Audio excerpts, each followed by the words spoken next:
Hello, everyone, and welcome to the M.A.S.C Equality Virtual Summit.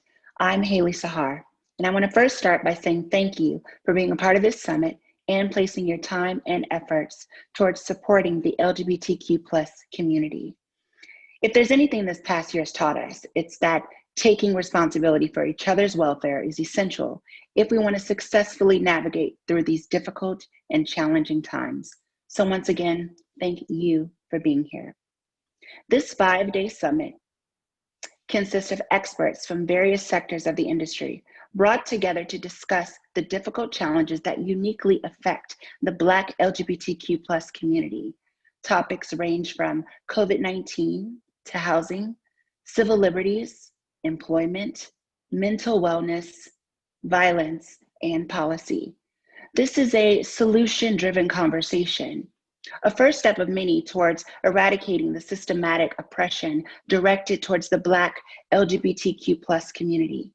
And now I want to introduce you to Dr. Kimmick. She is the co-founder of Black Mental Wellness Corp and our esteemed host. Hi, I am Dr. Nicole K.Mac, President and CEO of Black Mental Wellness Corps. And today I have the pleasure of hosting day one of the M.A.S.C Summit, where we will talk about mental health, exploring issues and experiences ranging from childhood trauma, exclusion, and violence. I will introduce you to our lovely panelists who will answer some questions, and then there'll be some time at the end where we will take some questions from social media as well. First up, I would like to introduce Deja Maynor. Growing up, Ms. Maynor felt that her superpower was being trusted as a person's safe space. As a licensed clinical social worker, she is proud to now have the knowledge and competency to empower and assist clients in discovering their own superpowers. Deja hopes to challenge patients to humanize themselves by encouraging them to extend grace, believe in their abilities, and view therapy as another tool to overcome what may be the most difficult time in their lives. She employs an ecosystemic approach that focuses on the implications of childhood and generational trauma on emotional well-being, self-concept, and attachment patterns. She pulls heavily from systems theory and incorporates techniques from several modalities, including cognitive behavioral therapy, Bowen family systems, emotionally focused therapy, and motivational interviewing. Additionally, she is experienced in crisis intervention and in providing culturally sensitive counseling for intersectional communities. Welcome, Deja. Thank you. Next, I have the pleasure of introducing Chevelle Moss Savage. Chevelle Moss Savage is a licensed psychotherapist and the founder of Helping Everyone Accept and Adapt to Life, or HEAL LLC. She has more than 20 years of experience working in mental health as a therapist, group facilitator, trainer, instructor, and case manager. She holds a master's degree in human services clinical counseling from Lincoln University, a certified grief counseling specialist, human services board certified practitioner, and certified clinical trauma professional. Chevelle is an international thought leader who has been recognized for her amazing work to further social justice and equity for LGBTQIA+ folks. Chevelle's plethora of experience has been acquired both in higher education and in the private sector. Although she is a licensed clinician, she is also versed in promoting diversity and multicultural awareness through intersectionality training with hopes of eradicating stigmas related to mental health, ability status, faith, traditions, or LGBTQ+ identities. Chevelle lives in Old Saybrook, Connecticut with her spouse, and pre-COVID-19, they enjoyed traveling, hosting theme parties, and spending times with friends and family. Welcome, Chevelle. Sounds like you had Thank fun you. pre-COVID. Listen, I loved pre-COVID. I'm navigating post-COVID, Right. hopefully soon, right? Yeah, one. Okay, so Deja, I want to start with you and I'll ask you the first question. Can you please explain attachment patterns and their implications on one's life? So, what might be some specific examples of attachment patterns in a person who identifies within the LGBTQ community? Sure, that's a great question. Attachment patterns just refer to how we develop relationships with others. Oftentimes, we kind of see this concept explored through the lens of like our childhood attachments, because what we've learned is that relationship or that bond that's built between a child and their caregiver or primary caregivers is like foundational for how they go on to relate and build relationships with others throughout life. Now, there are sort of four basic types of attachment, kind of like characterizations, I guess, of like sort of different attachment styles, and that's secure, uh, avoidant, fearful, and disorganized.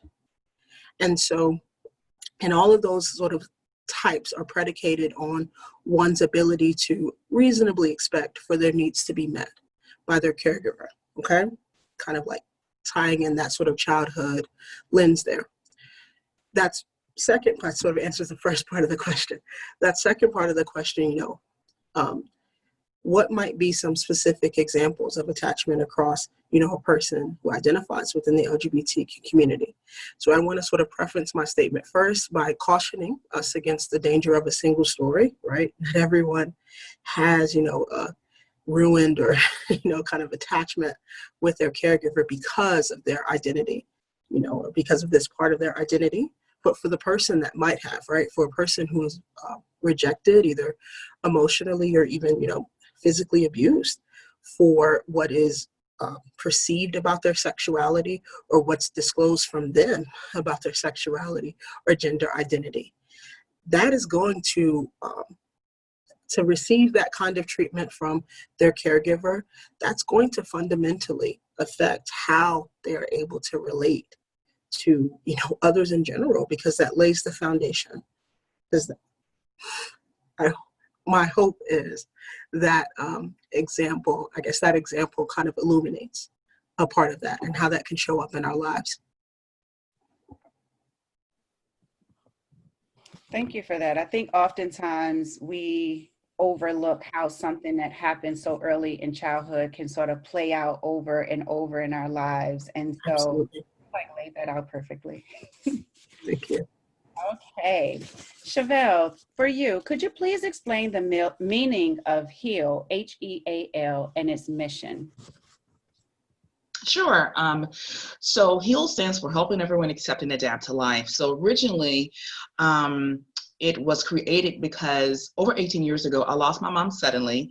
And so when I was navigating my own mental wellness journey, I took a certification in grief and bereavement. And so when I decided to initially start, it was in 2009 that I created HEAL, and it actually stood for Helping Everyone Accept and Adapt to Loss. And so because that, when I got my license, I was going to do this big thing and just do grief therapy and bereavement and all of that. And so in grad school, I realized it's more than just loss. There are all kinds of things that we have to deal with. And so now it stands for Helping Everyone and Accept and Adapt to Life. And in 2015, we rebranded. And the reason why I created HEAL was because, as I mentioned, my mom passed suddenly. And so I didn't recognize what I was dealing with. I was dealing with this large sense of grief, as well as my son, and just to understand how to navigate that. And so when I was engaging in my own mental wellness journey, I found people who could affirm me being either Black or affirm me being queer, but not both. So the reason, and that was a struggle for me, right? And so I said, so either you could affirm me being Black and that was like the Black therapist, but didn't understand the dynamic of what queer relationships look like, right? Yeah. And then you could affirm me being white. I mean, I'm not white, Lord have mercy. You could affirm me being, I'm not white. You could affirm me being, being, queer, and those were the white therapists, but just didn't understand what some of the common things and the cultural aspects that I have to navigate. Like I would have to educate my therapist on what a big mama was, right? Whereas in the Black therapist was like, oh, I know what a big mama is. That's your grandmama, right? And so those kinds of things is why I created Heal. So I said, if I am having that struggle around finding someone who I can bring my whole authentic intersecting identities to, and then other folks are as well. So that's why I created Heal. So you can be your most wonderful unicorn, affirming self, and Miss Chevelle will affirm you all in all the ways. So that's why we created Heal. That's beautiful. I love when you can like take those pieces of your own journey and like pour it into your purpose and what you're doing, and creating those safe spaces, which are so important as we're talking about stigma and different identities, and being able to show up in therapy as your whole self. You don't want to be educating somebody to do No, exactly, right? Talking about, I'm going to a barbecue. It's a cookout. Stop it. So true. So true. Okay, Deja. So your central focus is in the area of childhood and generational trauma. How much would you say is understood about the implications of negative childhood experiences on a person's ability to love?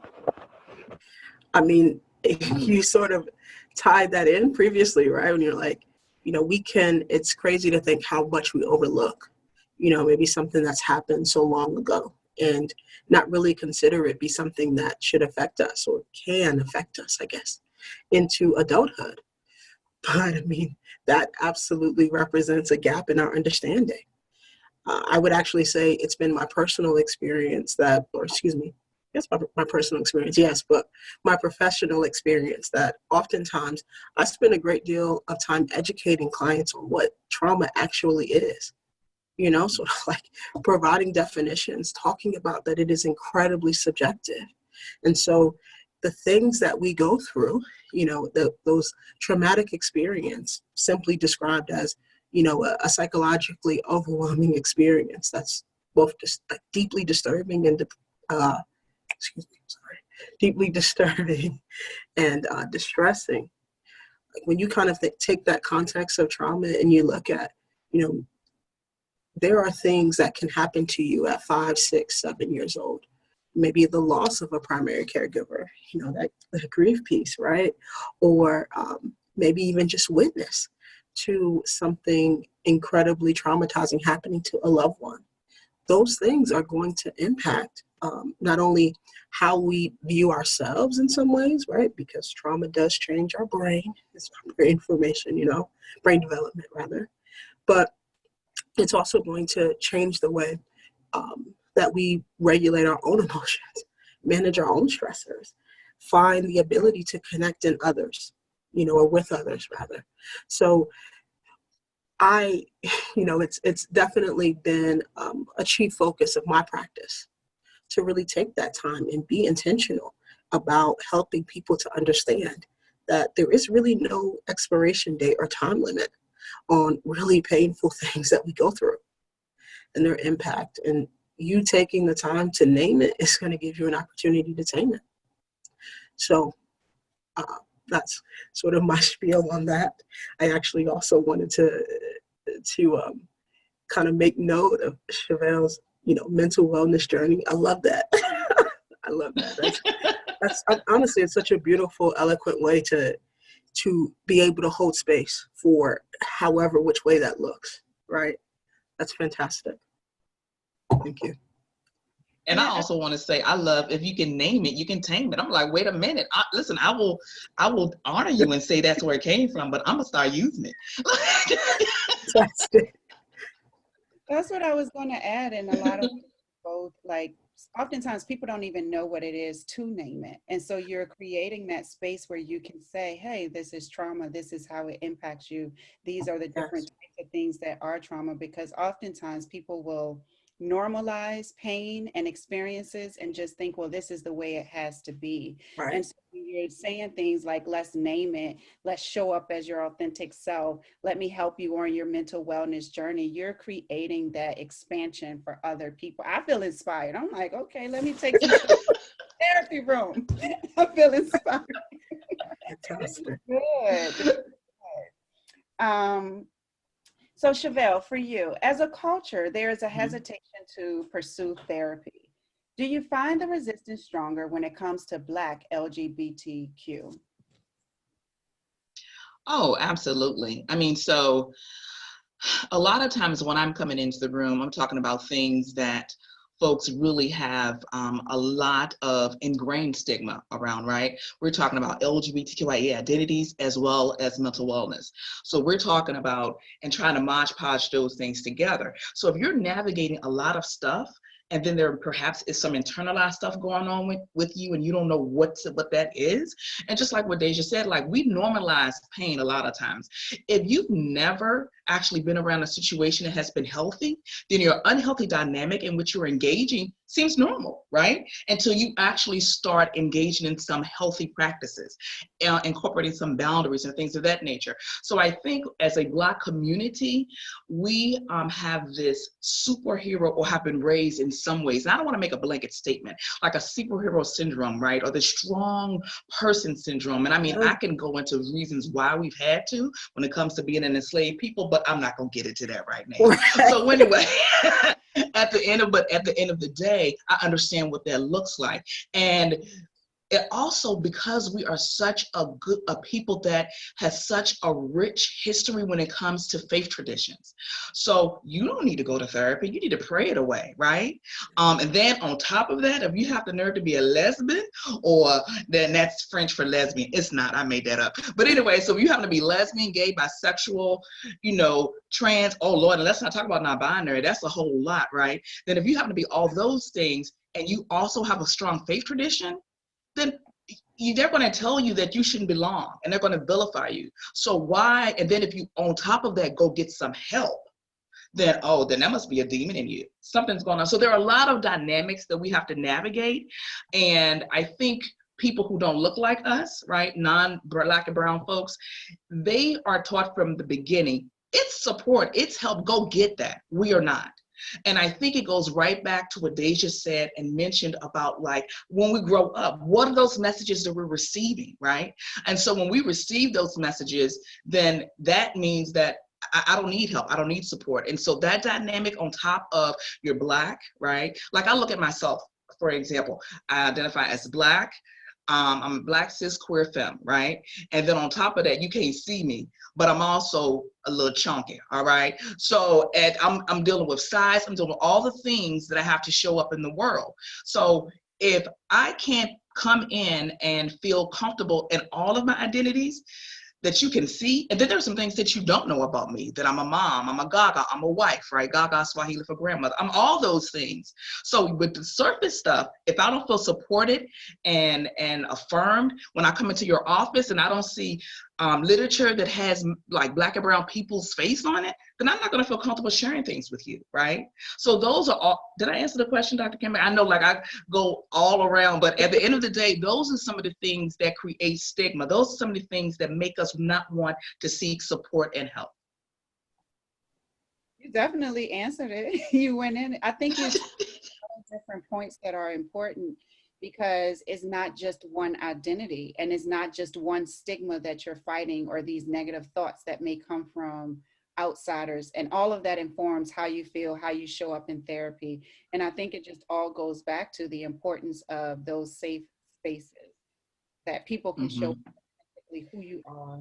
And with therapy, work to like figure out who you are and not make you do the work. But oh, I love that little piece. I was just gonna say, when you have an identity that is kind of predicated in secrecy, right? Like, queerness in the Black community, like, oh, don't talk about that, right? Or even, back to that kind of previous point of our conversation about trauma, right? Like that sort of cultural view of like, family business, it's not everybody else's business. We don't tell everybody else. And so to your point, I love that, it's kind of like there are stigmas that are particularly affected, I guess, or effective for those different kind of like spaces of our identity, right? So I'm just feel, receiving it all. Thank you. But Deja, you have a very valid point when you talk about the veil of secrecy. So that's also something that we don't, right? You don't talk outside of the house. Do you know how many folks that I see who identify as Black and brown, and a lot of their trauma is from their bio parents, right? And so, Yes, but they don't want to talk yes. about it. Even to me as a Black human, I mean, I understand, because even when I was on my mental wellness journey, I struggled with talking about some of the things that affected me as a child, because I had to say something negative about my mom. And that's not something that we talk about in the Black community. You don't talk about your mama, your daddy, your brother. You don't talk about any of that. So that's why domestic violence is prevalent. That's why abuse is prevalent. That's why, sexual predication is prevalent. All of these things are prevalent because we are raised to keep it a secret. And so when I was raising my son, I told him, listen, if anyone does anything that is inappropriate, even mom or dad, you need to let somebody know. And so when I removed that stigma of, no, you can tell everybody else, but if I do something, don't, then I knew that he would, if he felt comfortable like dropping down on mama, then he will feel comfortable on dropping down on everybody else, right? And see, that's another thing. Like if you were going to someone who identified as white, when you say dropping down, they'll be like, well, what is that? That means telling the tea. Right, absolutely, absolutely. But, restoring that agency, creating that safety to give people, to amplify that part of people's experiences is one of those, like, one of those pieces that you want to kind of like stress to people on the other side. Like, just get into just get into the office, quote unquote, right? Just get into a conversation. Yeah. And you're able to really Exactly. see like the tangible effects of having those things that, you, Dr. Carmack, have mentioned, and you, Chevelle, have like kind of really illustrated for us here. Like it's fantastic. Okay, Deja, what types of psychiatric or mental health conditions can unresolved or unexplored childhood experiences lead to? This is a loaded question. Let's just kind of preface that there, right? Well, I just mean loaded in terms of, back to that piece around there potentially being a missing link, right, between what someone understands as a trauma in their childhood and its implications in their adult life. But one of the things I actually wanted to be certain to stress here was, back in the mid-90s, the Kaiser Family Foundation, sought to study the implications, sought to investigate those lifelong implications of childhood, trauma or negative childhood experiences. And, that childhood being defined as between, the time that they were born to age 17, right? And found that these early childhood experiences led to such like increased risk of these negative lifelong implications, right? So difficulty maintaining employment, mental health conditions such as, like substance use or depression and anxiety. I kind of wanted to like give that historical context because, when speaking to me, or as I kind of mentioned previously, I try to make it a part of my practice to give people an opportunity to explore what maybe triggers their anxiety or depression through the lens of, these fundamental experiences in childhood that overwhelmed them and that they could not deal with, right? Or these patterns that persist among their relationships, right? So, you are so fearful that someone's going to leave you, right? Because dad, mom left, you do not open yourself up. And in that isolation, that depression kind of takes hold, and, you are in this state where you're constantly reinforced of the loneliness, of the isolation that you feel. And that's showing up in your life in a number of ways, right? That's just, a short, quick and dirty of it. But I would say, we are often able to, we often kind of hear about those mood disturbance disorders, right? Or we often hear about those difficulties with just maintaining like healthy relationships. But that's kind of like a blanket, a general, I guess, answer to that question. Okay. All right. So, Chevelle, when a person faces racism, if they choose to, there is someone to talk to. But if someone of color that is LGBTQ needs understanding, who do they turn to? Wow, so talk about loaded questions, right, Adrian? So I think, oh my goodness, let's just talk about like what's going on now, right, with the current climate of the world. So on top of COVID, right, this unprecedented pandemic that we've never seen the likes of, and we thought was going to last maybe a month or two, and we're now in month 7, and probably it's going to go until January at least, right? So you have that, and then on top of that, and because we've had to shelter in place, we have been able to witness, unfortunately, a lot of violence on the Black community by people who are supposed to protect us, right? And so when all of those things happen, how do you navigate that? How do you navigate that? So one of the things that I noticed is that a lot of my colleagues in Connecticut, I'm originally from Virginia, and so you may hear an accent, you may not, right? I lived in Virginia for 48 years, and my spouse got a job in Connecticut, and so I migrated 2 years ago. But when you hear all of the things that we are having to navigate with the George Floyds, the Ahmaud Arbery, the Breonna Taylors, and all of that, and they started doing all of these forms, right, to help with mental health. But you know what they forgot about? They forgot to shout out Tony McDade. They forgot to shout out, and that's a trans man in Florida who lost his life, right, to police violence.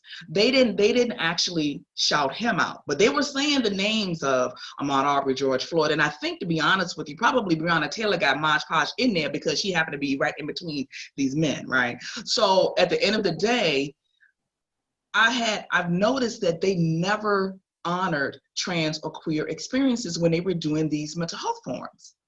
And I said, now listen, we need to know the facts here, because Black Lives Matter, but you're doing hashtag Black Lives Matter. But do you realize the origin of the organization was created by 2 people who identify as queer? But we're not shouting out some of the people who are dying. We're not shouting out all of the trans women of color who are dying. Why are we not talking about that? That happened also during this national unrest. And so what do you do? What do you do? I mean, my caseload has increased. It is becoming increasingly hard because you trying to find someone that looks like you, who can understand what that looks like and what that experience is. Also, if you have people in your life who are close to you who don't look like you, it's okay for that relationship to kind of shift as well, because they're not putting a knee on the neck of a white person, right? They're not putting the knee of the knee on the neck of someone who doesn't look like us. And I think the pandemic has forced us to kind of sit in this. And although we're experiencing secondary trauma from this, right, based on all of the things, it is hard to figure out what that looks like. I know what I've done is that I've created like groups specifically for Black and brown people to process. And I am very intentional about this is just for Black and brown people. Okay, because a lot of times when people bring in allies, we as a people, sometimes Black and brown folks, don't even realize the labor that we're engaging in and having to take care of that white person, having to not want to say what we really want to say. I know I'm pissed. I have a human, I'm a mother of a 28-year-old human who's going to be 29 next month. And he is dark skinned because colorism is real, right? So I am always on high alert that I'm going to get a call that he is not well or that he has transitioned from this life to the next. And so that in itself weighs so heavy on me as a Black mama, on top of also trying to support people who are navigating what we're dealing with. So it's hard. I say, you first of all, everybody needs a therapist, and I'm not just saying it because I'm a therapist, right? Even if you don't have a chief complaint, you need to go in and just check in once a month just to get some stuff right, to have a process partner, right? So that's one of the things that I would definitely incorporate. And I've noticed that, and I'm sure probably Deja, you can adhere to this too, that people are reaching out, because I'm a unicorn. There is not a lot. There is only one queer Black therapist in New London. That's where my practice is. You know who that is? Me. Me. So people who, so I have, Black and brown people wanting to come to me, and I'm full right now, but they also want that component of what that identity and of what I can understand and what that looks like, right? When they have to navigate conversations around not only racism that they're experiencing at their job, but also racism that they may be experiencing if their partner doesn't look like them, right? And it's a biracial relationship and what that looks like, and how people say, I get it. You can't get it, because you are not in my skin. I don't get to take this off. This stays with me all the time, right? So the only thing I can suggest, Dr. Kamick, is that folks just really need to get a support system if you don't have access or resources to therapy, because that's the thing too, right? That sometimes we just don't have the resources to be able to afford therapy. And so if you don't, I would say really get a really good support system so that you can process it out and be okay with the feelings. Feel the feelings. It's all right. It's okay to be pissed. It's okay to be angry. It's okay to be enraged. It's okay to be scared. It's okay to be anxious. It's okay to have a lot of trepidation. That is all right. All of those feelings are normal based on what we're dealing with right now. Thank you for that. Something that stood out to me in terms of thinking about, like, as we're talking about these racial injustices and whose names we sort of highlight. I remember this summer, like, even the movement shifted and saying all Black lives matter. Like, we don't get to choose who.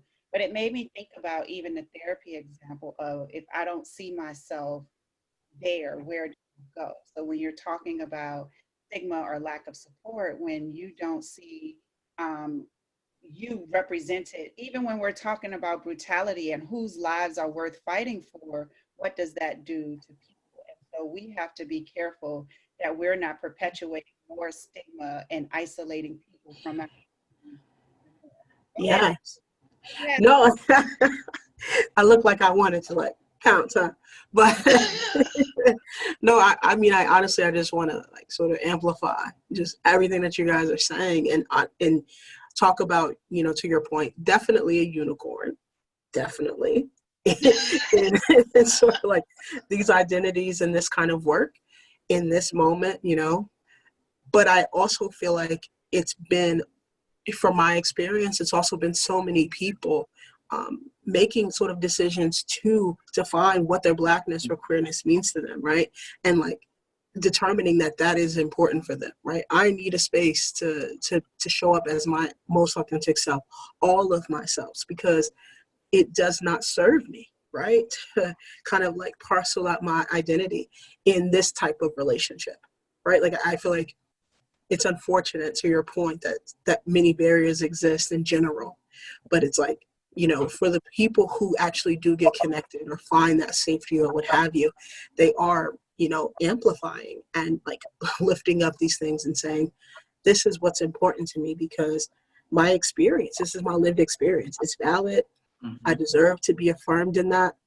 And that's been, one of those, not necessarily a bright spot, but it is a source of validation for me in the work, because it is an incredibly difficult time for all of us, even when we show up at our jobs too, right? So I just wanted to like amplify and also just throw that little season on there to that point. So we are coming up on, I mean, this time just flew by. So we have time for one more question. I feel like some of these questions we have discussed. I like to remix it, but I like to end on a positive note because I feel like we've touched on so many important topics, like things that you all were saying. I feel like we could have separate conversations just about like the subset of a conversation. Um, about all that you sort of talked about today, and even as a psychologist, as a therapist, like I'm thinking about my own work and how can I use this to inform what I do.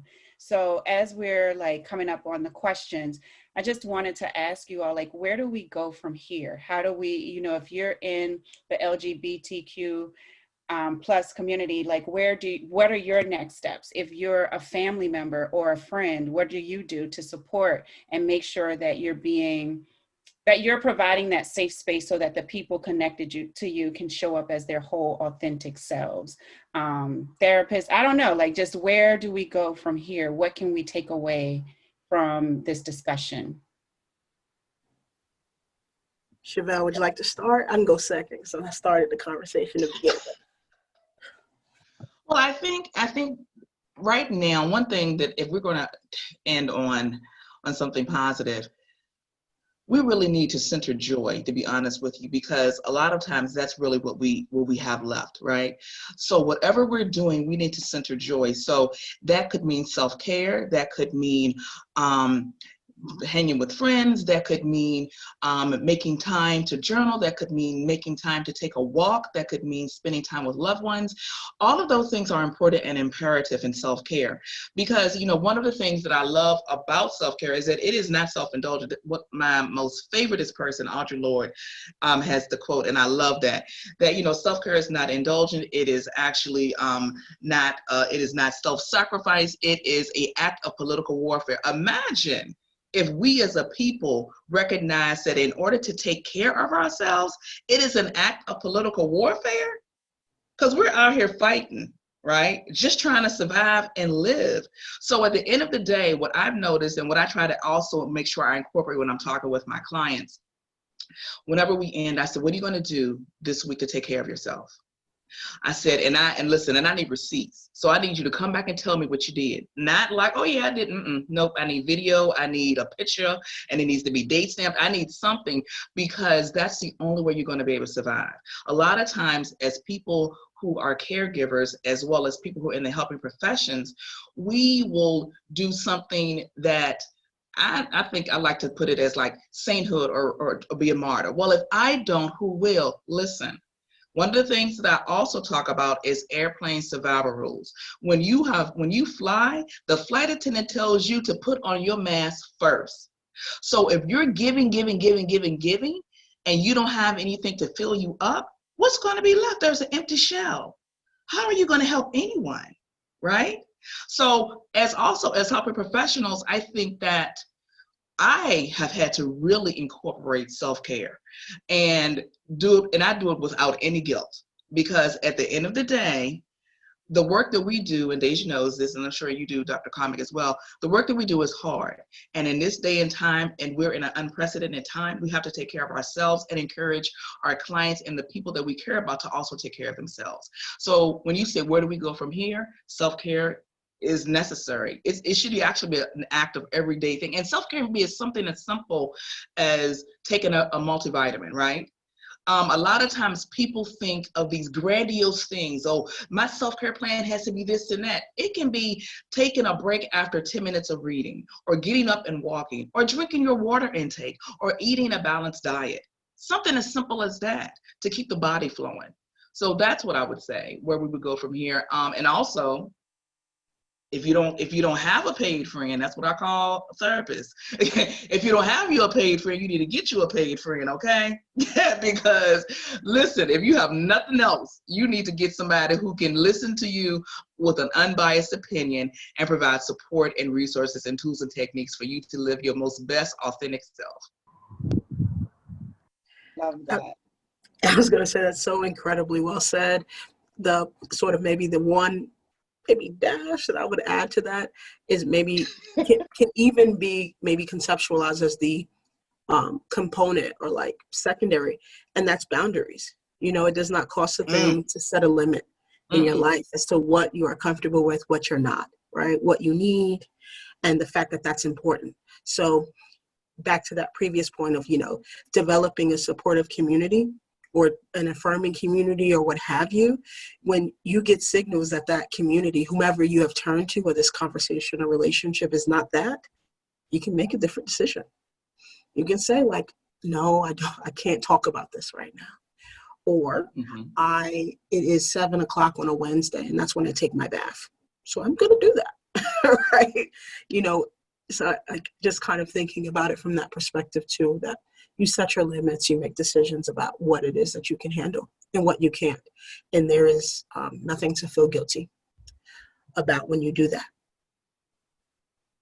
So this is Chad Anderson from the Faces Agency. The first question we have is for Chevelle, and this is coming from Adam32. The question is, how important is it to have a safe space or a loving, supporting network after transitioning? Oh, it's extremely important. As a matter of fact, a lot of times you are not even able to qualify for to get the procedure done, right? The gender affirming procedures, unless you have the proper aftercare. And then also, so that's from a medical standpoint. And then also from a emotional standpoint, it's a lot. You're going through a major change, right? And so although this is creating an affirming environment for you, as well as making your body aligned with what's going on up here, that's awesome. But also, it may also bring up some other feelings that you need support with. So I'd say definitely, if you have a partner or if you have family that is supported, and family also can be chosen, right? It doesn't have to be bio family, and that's all right. And then another component is that hopefully you will continue to see a therapist during your transition for anything that may pop up that you want to talk about and flesh out with. So I definitely would probably suggest, and if you're at that point where you've already transitioned or that you've gone through some transitional procedures, then you probably already have a therapist that is providing you the resources that you need from that component. Because if you don't, I would definitely say you would need to get someone who specializes in the gender identities and things of that nature. That's a great answer. All right, the next question is for Deja. Am I saying, is that correct, Deja, right? I want to make sure I get that correct. Deja is correct. So this question is coming from Newman's Small 04. And the question is, how can one have a healthy conversation about identifying as LGBTQ and be respected and not alienated? That's a great question. I think the first thing I would encourage that person to do is define healthy. I tell people that, you know, so much of this life is subjective. And so we can like sort of meet our goals just by changing definition, you know, sort of changing condition. So, but if I'm sort of understanding it in terms of to be respected and not to be alienated, I would want to encourage that person that they to remind them that while they're not in control of the outcome of said conversation, I would encourage them to prepare themselves for, you know, what that vision of, you know, this is going the best way possible, maybe, you know, ideally going, and how it might, you know, not so ideally. Another piece of this, I would just encourage that person, you know, to be communicative about taking ownership of their identity, you know, to hopefully they do have a space where they can process whatever internalized guilt or shame that can be around that identity, and encourage them to have that safe space to sort of return to in the event that it doesn't go quite as planned. That makes sense. That would definitely be my response to that. That makes sense. Okay, we have other questions, but I'll do one last question just so that way we can keep time sake in place. So the next question is for Chevelle, and this is coming from Charlotte209. And the question is, my experience from childhood were unhealthy, to say the least. I am thinking about facing my abusers and showing forgiveness. Will you suggest this approach to really gain healing? So once again, my experience from childhood were unhealthy, to say the least. I am thinking about facing my abusers and showing forgiveness. Would you suggest this approach to gain healing? I think it really is on what you're trying to get out of what is the end result of the conversation, right? So if you are trying to get an apology or some type of closure, and I would just encourage you that it may not come. They may not even acknowledge that there was any type of abuse that occurred.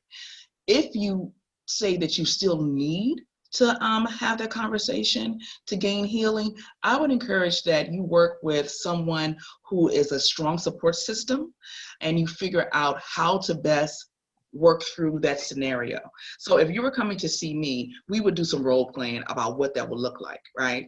And then we could come up with some tools and techniques to ground you and make you feel and get you to your center of calmness, because that's a major thing. That's a major thing. And so I would encourage when you're having a conversation around that, first of all, what do you want to gain out of the conversation? Do you want them to just apologize, or do you want to just name that this happened, right?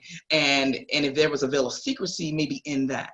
So the first thing would be, what is the purpose of the conversation? And then from there, we would create a plan to best support you and your mental wellness, because that's a major thing that you would have to incorporate. Thank you very much. That's all the questions that we have thus far. So, Dr. Kamek, you can take it back. Well, I guess this concludes our wonderful discussion today, as we talked about mental health and exploring issues related to experiences ranging from childhood, exclusion, and violence. I feel like I learned a lot, and I learned, I hope you all took something away. You had to have gotten something from this. And I guess I would just ask the question, if people wanted to follow up or ask you any questions after, do you have any social media they should follow, or what's the best way that people can learn more about the work that you do, because you're having such an impact on the community? And I know you're a unicorn and you're already full, but people may still need to reach out to